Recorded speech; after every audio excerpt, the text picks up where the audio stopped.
So to the stereo then, I finally figured out how to do it.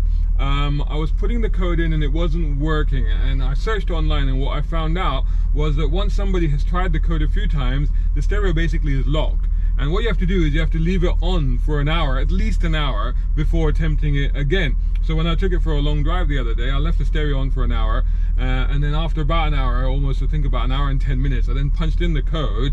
And then I'm not sure what I did, because I used these numbers here to punch in the code, and there's the first 4 digits actually that you use to punch in the code there, and I pressed some other buttons, and it just, after a while, it just started working. So I'm not sure exactly the procedure, but it kind of did start working by doing that. So the next thing, of course, is that this is a cassette player. Oh yeah, this is a cassette player. And you know what? I do still have a box of cassettes. Old cassettes, but I still have them. And I managed to dig them out. And so I thought, you know what? Let's see if that works. So what do you reckon? A bit of Gloria Estefan cuts both ways, or maybe a bit of Bobby Brown. Rick Astley? Okay. What about ABC, Lexicon of Love? No? Okay. Jamiroquai? That's always good, isn't it? I'll tell you what though, Pet Shop Boys is so of the era of this car, isn't it? Of that whole yuppie era, Pet Shop Boys, that would make so much sense. But I'll tell you what, I think I might go with Paula Abdul, Spellbound. Paula Abdul, I remember when I first reviewed a 3 Series, this was back probably in 1990 in Saudi Arabia. I reviewed a red 3 Series, and that was the first time I totally fell in love with the car. And I remember I was driving along the Corniche in Jeddah listening to Paula Abdul.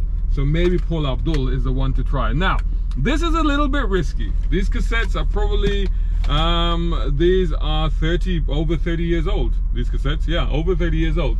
Because 1990, I think, is when Spellbound came out. That's when I probably got this cassette. The one thing that you should do, now I don't know what's going to happen. I honestly don't. I have not tried this, because I'm just winding it. Do you remember you used to have to do that? Just wind them up to make sure that the tension is there, it's tense, so it doesn't get caught up immediately. Okay, here we go. Let's put this in. Okay, let me turn the volume up. Now, I won't be able to let this play for too long, because this being a YouTube video, the moment I do that, it's going to hit me with a copyright strike.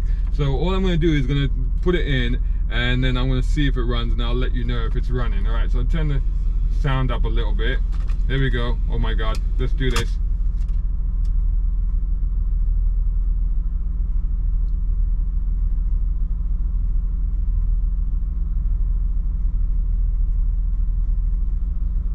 Are you hearing anything? Because I'm not hearing anything.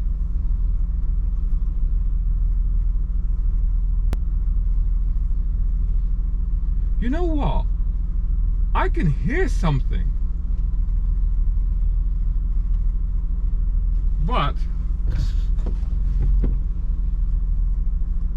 I think it's playing.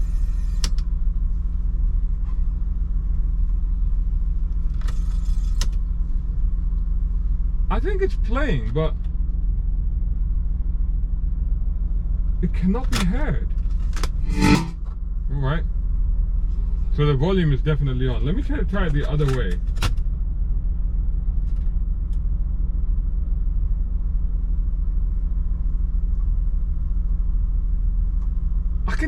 I can faintly hear something.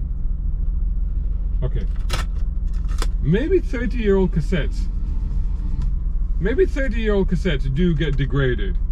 Time to fall back on the Pet Shop Boys. Okay, let's do that again.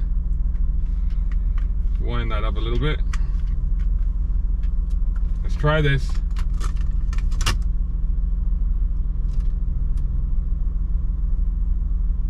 As far as I can tell, the mechanism is working.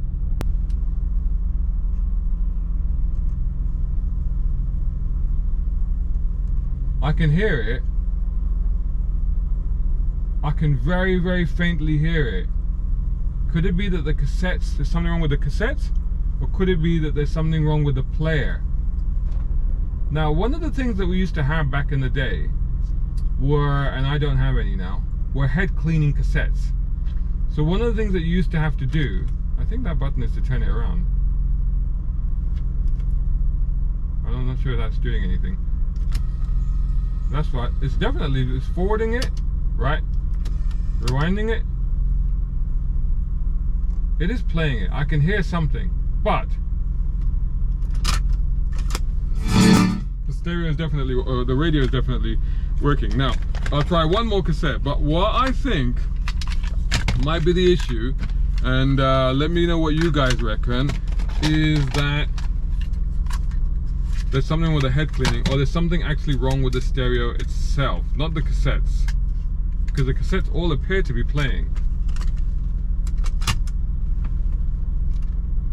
You can hear that click as it clicks in and it starts moving.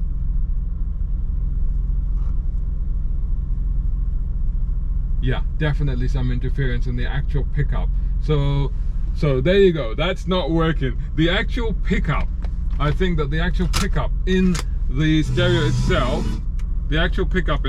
itself, is the problem. The aerial goes up and down, so that's pretty cool. Right, so what do I do then? Do I A, try to fix that? I suppose if I can get a little bit of electric cleaning fluid and some cotton buds, and if I can find out where the head is, I could go in there and try and clean it, or I could pull the whole thing out and try and get it fixed. Or do I just replace that unit altogether and put something modern in there? Let me know what you think. There you go, that was my attempt at trying to play 30-year-old cassettes in a classic car cassette player. A big shout out and thanks to Jay Williams over at Air Technic, who are top tier sponsors of Brown Car Guy. Check them out at Air Technic Co UK for exhausts, brakes, suspension and body kits. Plus our other major sponsor, Nayagen Solutions. Much appreciation also to tier 4 sponsors, Muhammad Ali Humaid, Tom Conway Gordon and Reza Adil. And of course all these other guys who supporting on Patreon. Brown Car Guy is eternally grateful. Hey, think about joining them over at patreon.com Brown Car Guy. If you can't, don't worry. Just make sure you're subscribing to the YouTube channel and website. Plus follow on social media by searching for Brown Car Guy.